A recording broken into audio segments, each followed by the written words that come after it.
Hello friends, मैं doctor Ramesh Kumar Thakur आप लोग का स्वागत करता हूं आर्टिफिशियल इंटेलिजेंस के इस नए लेक्चर में, जिसका नाम है अनइन्फॉर्म्ड सर्च स्ट्रेटजीज या अनइन्फॉर्म्ड सर्च टेक्निक्स। तो देखिए, आर्टिफिशियल इंटेलिजेंस में जो क्लासिकल सर्च होता है, ठीक है, जिसे कभी कभी हम सिस्टमैटिक सर्च भी कह देते हैं, सिस्टमैटिक सर्च, क्योंकि यहाँ पे सर्च जो है वो एक सिस्टमैटिकली होता है, एक फिक्स प्रोसीजर होता है, किधर सर्च करना है, लेफ्ट राइट नीचे, उस तरह से। तो ये क्लासिकल सर्च टेक्निक जो होते हैं, ये बेसिकली दो तरह के होते हैं। एक को कहते हैं uninformed search technique, uninformed search technique, और एक को कहते हैं इन्फॉर्म्ड सर्च टेक्निक। तो यहाँ पे ये अनइन्फॉर्म्ड एंड इन्फॉर्म्ड का मतलब क्या है? तो अनइन्फॉर्म्ड का मतलब है कि हमें सोर्स एंड डेस्टिनेशन, जिसे गोल भी कहते हैं, सोर्स एंड गोल के बारे में जानकारी रहती है, बट सोर्स से गोल तक कैसे पहुंचना है इसकी कोई जानकारी नहीं रहती है, इसका कोई हिंट नहीं रहता है। So here hint is not provided that how to reach goal from source.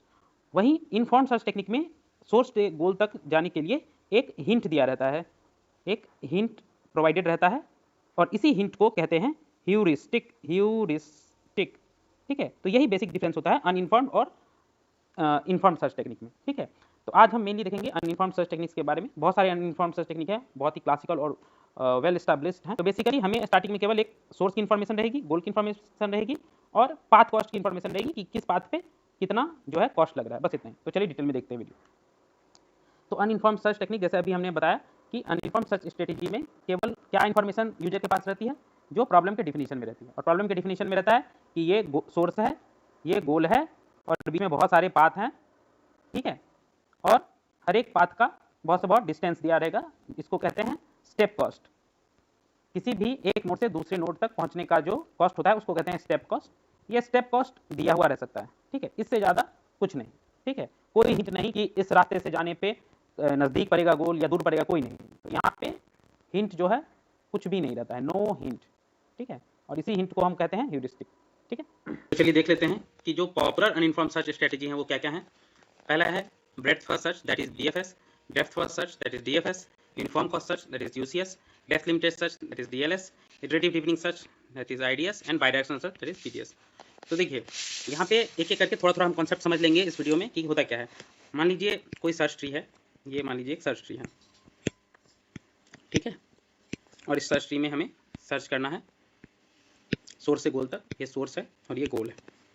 तो बीएफएस कैसे सर्च करता है? बीएफएस सर्च करता है ब्रेड्थ वाइज, मतलब चौड़ाई में, जैसे जैसे ब्रेड्थ है, लेवल बाय लेवल।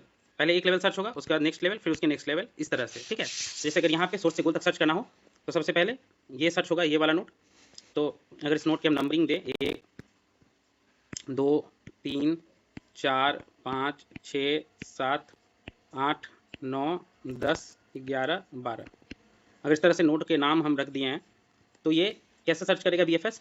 सबसे पहले नोड नंबर 1 होगा, उसके बाद चेक होगा गोल है नहीं है, तो नोड 1 के जो सक्सेसर हैं इसके बाद, जैसे इसके कौन का सक्सेसर 2 और 3, तो 2 होगा सर्च, उसके बाद 3।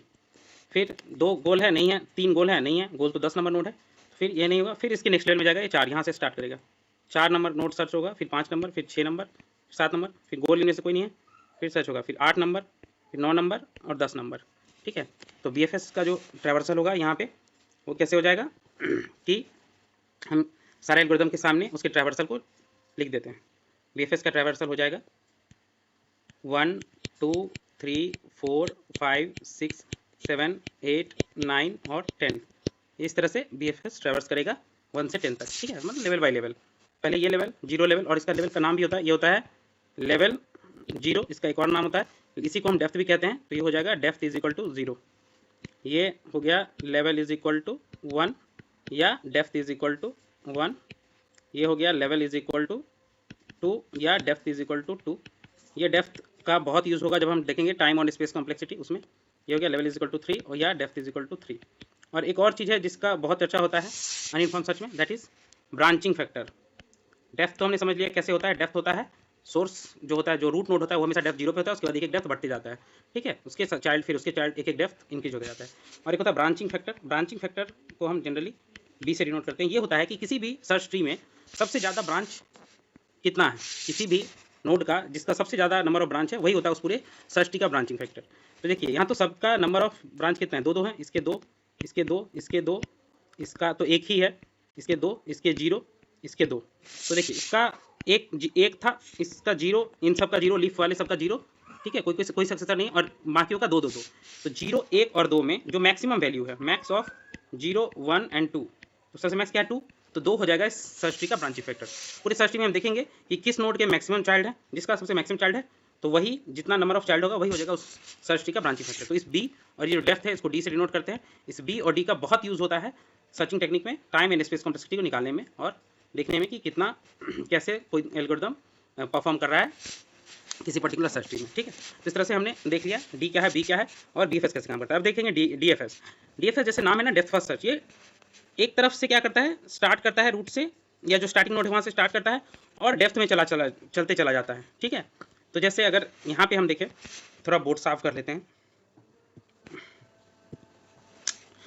तो मान लीजिए सर्च ट्री है,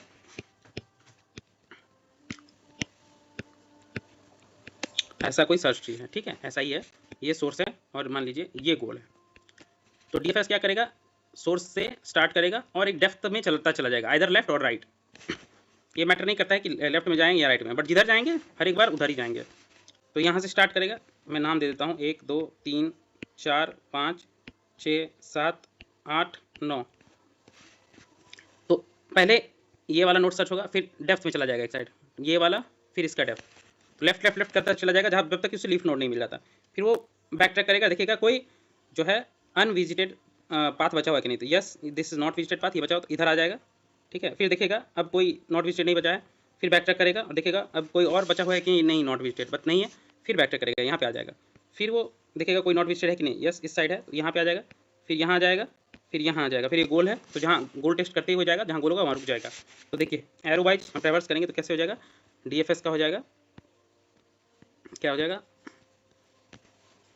1 यहाँ पे 1, फिर 2, फिर 4, फिर बैक, फिर 5, 1 2 4 5, फिर बैक ट्रैक, फिर 1 पे गए, जो एक बार लिख चुके हो दोबारा नहीं लिखेंगे, फिर 3 पे आया, फिर 6 पे, फिर 8, 3 6 और 8।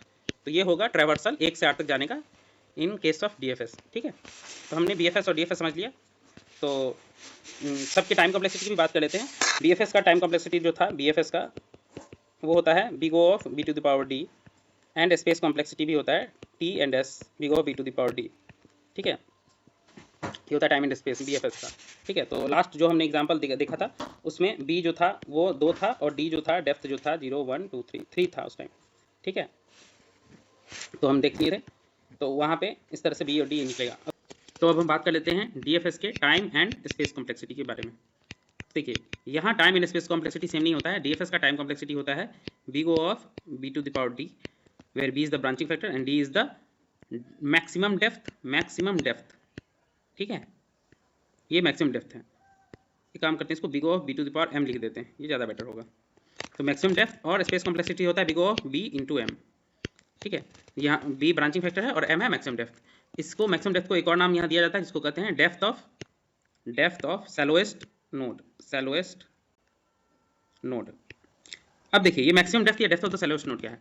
मान लीजिए ये एक ट्री है जिसमें ये सोर्स नोड है और ये गोल नोड है। ठीक है, अब यहाँ तक सर्च करना है, बट इसको सर्च करने के लिए डीएफएस कैसे करेगा, पहले ये नोड सर्च करेगा सोर्स, फिर ये, फिर कोई नॉट विजिटेड है नहीं, फिर बैक ट्रैक करेगा, फिर ये इस तरह से ये यहाँ तक आएगा। ठीक है, तो डेप्थ देखिए यहाँ पे डेप्थ 0, यहाँ पे डेप्थ 1, यहाँ पे डेप्थ 2, यहाँ पे डेप्थ 3 और यहाँ पे डेप्थ 4 हो गया। ठीक है, तो भले गोल जो है वो दूसरे नंबर डेप्थ पे है, बट इसे सर्च करने के लिए कहाँ किस डेप्थ तक आना पड़ा है, डेप्थ 4 तक, और यही डेप्थ जो है इस ट्री की मैक्सिमम डेप्थ है।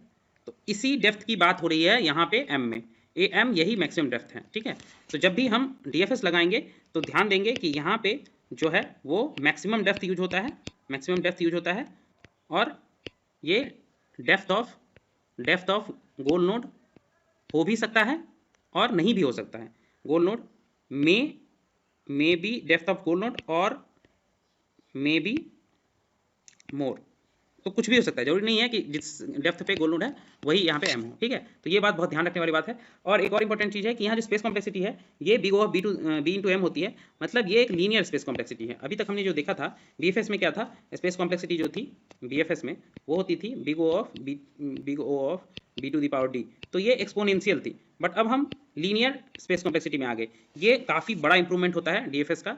ठीक है, इसीलिए हम डीएफएस मेनली स्पेस कॉम्प्लेक्सिटी को कम करने के लिए लगाते हैं, अदरवाइज बाकी चीज़ों में बीएफएस ही बेटर होता है डीएफएस से। अगर हम डीएफएस की बात करें इस एग्जांपल की, तो डीएफएस का टाइम कॉम्प्लेक्सिटी होता है big O of b to the power d which is same as BFS, but जो स्पेस कॉम्प्लेक्सिटी होता है S, ये होता है big O of b into d। तो ये स्पेस कॉम्प्लेक्सिटी बहुत कम होती है इसकी BFS के टर्म में, क्योंकि ये लीनियर होता है और BFS में जो है स्पेस कॉम्प्लेक्सिटी वो एक्सपोनेंशियल होता है। बाकी टाइम दोनों का ऑलमोस्ट सेम ही है, टाइम कॉम्प्लेक्सिटी सेम ही है, बट स्पेस कॉम्प्लेक्सिटी इसका बहुत कम होता है। तो यहाँ पे अगर हम बात करें बी की, तो बी क्या हो जाएगी, मैंने बताया है BFS समझाते टाइम कि बी होता है ब्रांचिंग फैक्टर। तो यहाँ मैक्सिमम ब्रांच कितने हैं, 2 ही हैं। देखिए इसके 2, इसके 2, इसके 2, इसके 2, इसके 2, इन सब का तो एक एक 0 0 है। तो जो 2 मैक्सिमम है तो बी 2 हो गया, और डी कितना हो जाएगा, रूट नोट को 0 पे रखते हैं, उसके बाद एक एक बढ़ाते हैं, ये D0, ये D1, ये सब D2 पे है और ये सब D3 पे है। तो वही B2 और D3 हो जाएगा। ठीक है, तो इस तरह से काम करते हैं। ओके, तो अब देख लेते हैं यूनिफॉर्म का सर्च, फिर से बोर्ड साफ कर लेते हैं। तो यूसीएस में कैसे काम होता है, इसमें एक एक्स्ट्रा इन्फॉर्मेशन चाहिए। इसमें चाहिए कि सोर्स और गो तो चाहिए ही, सबका नंबरिंग भी दे देता हूँ, 1 2 3 4 5 6 7 8 9 10।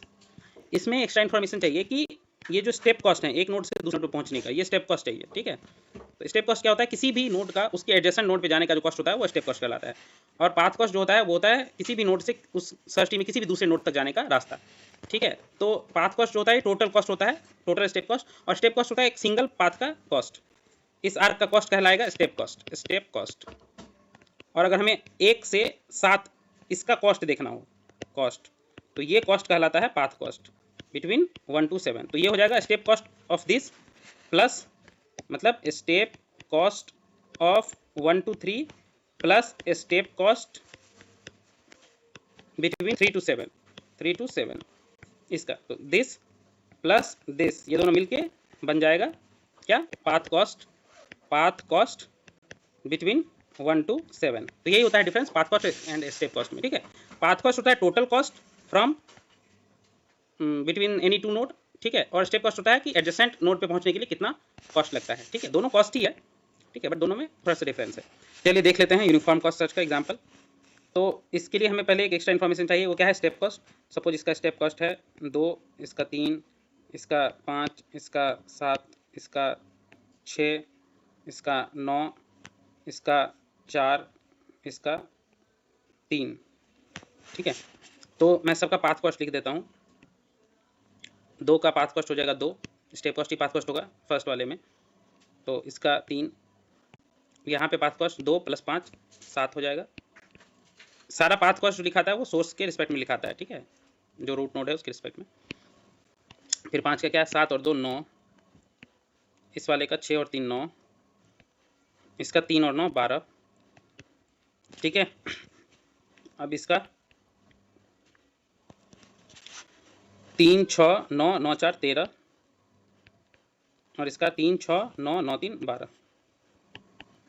ठीक है, इस तरह से ये सर्चिंग चलती है। ठीक है, तो हम देख लेते हैं कि कैसे कैसे सर्च होती है। सबसे पहले ये लोएस्ट पाथ कॉस्ट पे जाएगा, तो सबसे पहले रूट से स्टार्ट होगा।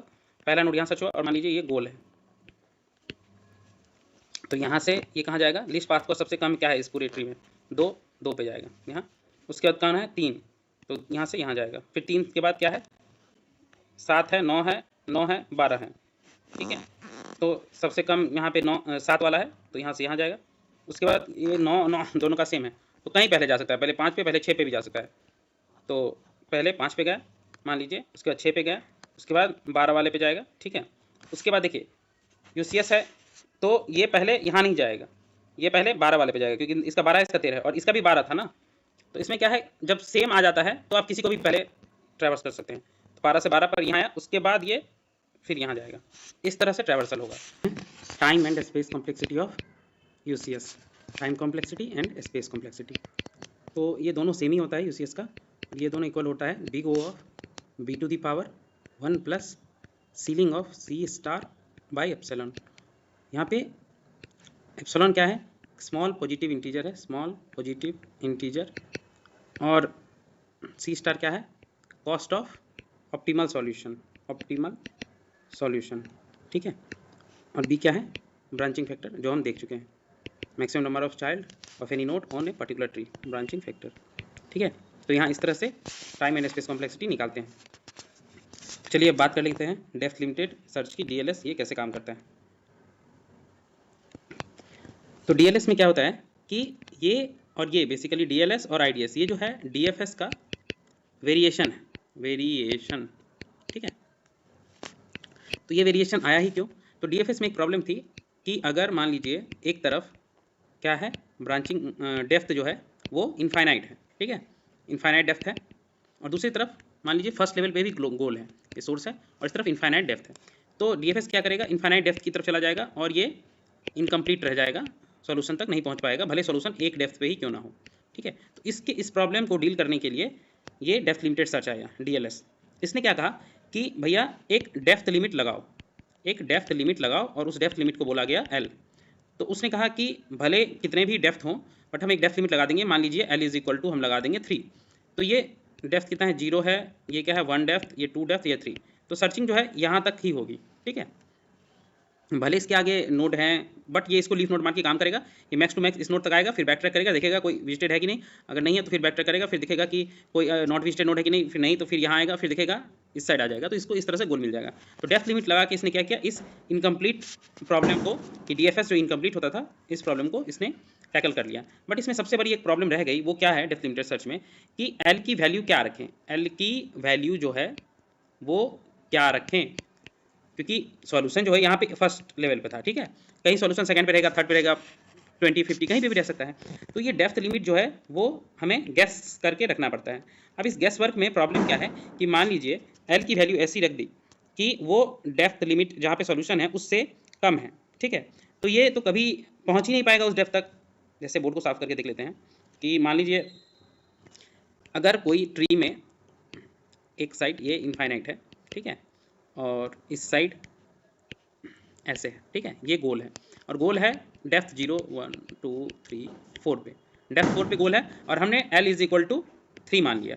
तो सर्चिंग कहाँ तक होगी, इधर डेप्थ 1 तक, 2 तक, 3 तक, फिर ये back track back track back track, फिर इधर इधर 1, 2, 3 यहीं तक सर्च करेगा और कह देगा कि solution not found, solution not found. क्यों? क्योंकि जहाँ तक हम L की वैल्यू सेट करेंगे वहीं तक चेक करेगा और वहीं तक DFS लगाएगा, जबकि सॉल्यूशन तो था डेप्थ इज इक्वल टू 4 पे। तो इस केस में L की वैल्यू अगर D से कम हो गई तो हमें सॉल्यूशन नहीं मिलेगा। सिमिलरली अगर मान लीजिए L की वैल्यू हमने D से बहुत ज़्यादा रख दी, मान लीजिए L हम रख देंगे 50 कि चलो इसके अंदर तो आ ही जाएगा, तो इस केस में प्रॉब्लम क्या है, सॉल्यूशन तो मिल जाएगा, कंप्लीट हो जाएगा, बट टाइम कॉम्प्लेक्सिटी जो होती है इसकी होती है big O of B to the power L। तो ये टाइम कॉम्प्लेक्सिटी जो है B टू द पावर जो भी ब्रांचिंग फैक्टर होगा 50 हो जाएगी, ये बहुत ज़्यादा है टाइम कॉम्प्लेक्सिटी, ठीक है, तो टाइम बहुत लग जाएगा। भले हमारा जो वो D है सॉल्यूशन जो है वो 4 डेप्थ पे है और इधर ये 50 डेप्थ तक नीचे जाएगा, 50 डेप्थ तक ये नीचे जाएगा क्योंकि L इज इक्वल टू 50 है। तो इस सब केसेस में ये L का प्रॉब्लम चुनना बहुत मुश्किल हो जाता है, तो इसीलिए DLS में एक प्रॉब्लम है। बट DLS की टाइम एंड स्पेस कॉम्प्लेक्सिटी हम देख लेते हैं, ये सेम टू सेम DFS की तरह होता है। इसकी टाइम कॉम्प्लेक्सिटी होती है big O of B to the power L where B is branching factor and L is depth limit, ठीक है, और इसकी स्पेस कॉम्प्लेक्सिटी भी DFS की तरह होती है big O of B into L, यहाँ यही B branching factor and L depth limit. तो अब इस प्रॉब्लम से डील करने के लिए क्या हुआ कि IDS ने कहा कि भैया एक सोल्यूशन तो है हमारे पास। ये सोल्यूशन क्या है कि L की वैल्यू हम एग्जैक्ट बता देंगे कितनी होगी, वो कैसे, इसने कहा कि L इज इक्वल टू 0 पे पहले DLS लगाओ और सर्च करो। तो L इज इक्वल टू 0 पे क्या होता है, जो सोर्स नोड होता है वो, मान लीजिए रूट नोड हमारा सोर्स नोड है A है, तो यहाँ अगर ये गोल है तो ठीक है, अगर गोल नहीं है तो L की वैल्यू 1 बढ़ाओ और फिर DLS लगाओ।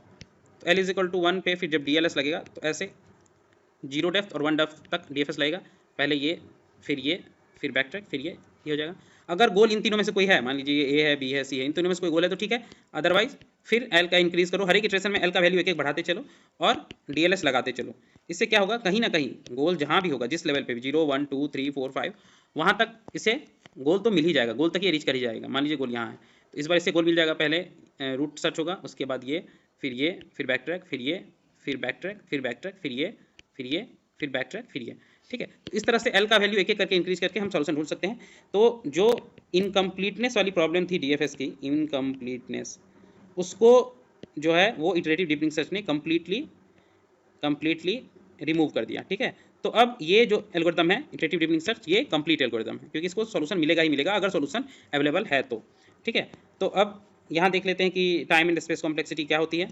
तो यहाँ भी टाइम एंड स्पेस कॉम्प्लेक्सिटी वही होती है जो DFS की थी, तो big O of B to the power D where D is the depth of the solution and space complexity big of B into D, D is the depth of the solution, और B तो वही है branching factor, ठीक है, branching factor maximum number of child in that tree, ठीक है। तो इस तरह से हमने देख लिया कि कैसे डीएलएस और आईडीएस ने इंप्रूव किया डीएफएस को। डीएलएस ने थोड़ा सा इंप्रूवमेंट लगाया, बट उसको कंप्लीटनेस वाला प्रॉब्लम 100% सॉल्व नहीं कर पाया, इसीलिए इटरेटिव डीपनिंग सर्च ने इटरेटिवली डेप्थ को इंक्रीज कर करके डीएलएस लगाया और इस डीएफएस के इनकम्प्लीट प्रॉब्लम को, इनकम्प्लीटनेस वाली प्रॉब्लम को खत्म कर दिया और आईडीएस जो है कंप्लीट एल्गोरिथम बन गया। ये बाइडायरेक्शनल सर्च बोर्ड साफ कर लेते हैं। तो बाइडायरेक्शनल सर्च में क्या होता है कि अभी तक जो हम जितने भी एल्गोरिथम हमने देखा, चाहे डीएफएस हो, डीएफएस हो, यूसीएस है, डीएलएस है, आईडीएस हो, ये सिंगल डायरेक्शन सर्च करता था। तो इसकी प्रॉब्लम क्या थी कि जो टाइम कॉम्प्लेक्सिटी थी वो big O B to the power D के टर्म में थी सबकी। तो इसको कम करने के लिए, टाइम कॉम्प्लेक्सिटी को कम करने के लिए बाइडायरेक्शनल सर्च बोला कि हम दोनों साइड सर्च करेंगे, सोर्स से भी सर्च करेंगे और मान लीजिए जो गोल है गोल से भी सर्च करेंगे। गोल से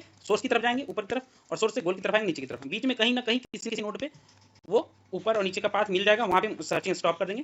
तो जब दोनों डायरेक्शन से सर्च करेंगे तो टाइम कॉम्प्लेक्सिटी जो है घट के big O B to the power D by two के टर्म में आ जाएगा। वो कैसे? मान लीजिए अगर हमें सोर्स 0 डेप्थ पे रहता है और गोल जो है वो डी डेप्थ पे है, तो दोनों साइड से ये बेस्ट तब काम करता है कि दोनों साइड से सर्चिंग जो है बीएफएस से करते हैं। जो सर्च एल्गोरिथम लगाएंगे वो इन्हीं में से पांचों में से कोई एक लगाएंगे दोनों साइड से, बट सबसे बेस्ट रिजल्ट आता है जब दोनों साइड से बीएफएस लगाते हैं। जब दोनों साइड से बीएफएस लगाएंगे तो बीएफएस ऑलमोस्ट ये ऊपर वाला डी/2 डिस्टेंस तक आएगा, तब तक नीचे वाला भी डी/2 डिस्टेंस तक सर्च कर लेगा और दोनों बीच में कहीं मिल जाएगा।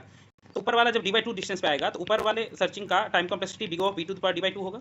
सिमिलरली नीचे वाले का भी टाइम कॉम्प्लेक्सिटी क्या होगा? Big of B to the power डी/2, क्योंकि डी/2 डेप्थ तक एक्सप्लोर किया रहेगा नीचे से, ये ऊपर से। तो final time complexity, total time complexity क्या होगा? टोटल टाइम कॉम्प्लेक्सिटी जो है वो बनेगा big O of B to the power डी/2 प्लस एक सोर्स टू गोल के लिए, एक गोल टू सोर्स के लिए big O of B to the power डी/2, तो दोनों मिला के हो जाएगा big O of B to the power डी/2, ठीक है। तो इस तरह से हमने देखा कि टाइम कॉम्प्लेक्सिटी हम इसमें कम कर पा रहे हैं, क्योंकि एक्सपोनेंशियल में डी/2 करने पे भी बहुत सारा टाइम का बचत हो जाएगा, और यही मेन कॉन्सेप्ट था बीडीएस का। बाकी सर्चिंग इसमें वैसे ही होता है जैसे बीएफएस में होता है, दोनों साइड से बीएफएस लगाएंगे, एक सोर्स से गोल की तरफ, एक गोल से सोर्स की तरफ। बीएफएस जैसे काम करता है वैसे काम करेंगे, इसलिए हमने इसे ग्राफ में नहीं देखा, ट्री में लगा के। ये सिमिलरली बीएफएस की तरह ही काम करेगा, बस हमने देखा कि इसमें कैसे टाइम कॉम्प्लेक्सिटी कम हो रही है, big of B to the power डी/2 हो रही है, ठीक है। तो ये एल्गोरिथम इसीलिए आया, ये बोथ डायरेक्शन सर्च करता है, बाई डायरेक्शनल सर्च, इसीलिए इसका नाम है, ठीक है। एक डायरेक्शन सोर्स से गोल की तरफ जाता है, एक सर्च गोल से सोर्स की तरफ जाता है, दोनों जहाँ मिलता है तो उस पॉइंट पे हम बोलते हैं कि चलो सॉल्यूशन मिल गया। और इस पाथ को, सोर्स से गोल वाले पाथ को सेम रहने देते हैं, गोल से सोर्स वाले पाथ को क्या करते हैं हम इन्वर्स करके फिर इसमें कॉन्कैटिनेट कर देते हैं, और फाइनल सॉल्यूशन पाथ हम बोल देते हैं कि ये सॉल्यूशन का पाथ है, ठीक है। तो मैं आशा करता हूँ कि आपको ये सारे एल्गोरिथम का जो कॉन्सेप्ट है ये समझ में आ गया होगा, और आगे हम दिखेंगे सिंगल वीडियो मैं बनाया हूँ हर एक सर्च का, तो आप उन वीडियो को भी जरूर चेक करें। उसमें डिटेल में दिया हुआ है कि कौन सा एल्गोरिथम कैसे काम करता है, क्या टाइम कॉम्प्लेक्सिटी, क्या स्पेस कॉम्प्लेक्सिटी है, कोई एल्गोरिथम कंप्लीट है या नहीं, ऑप्टिमल है या नहीं, और उस पर क्वेश्चन भी मैंने सॉल्व किए हुए हैं सबके एग्जाम पर। तो प्लीज़ उस वीडियो को जरूर चेक करिएगा। Thanks for watching the video. Thanks.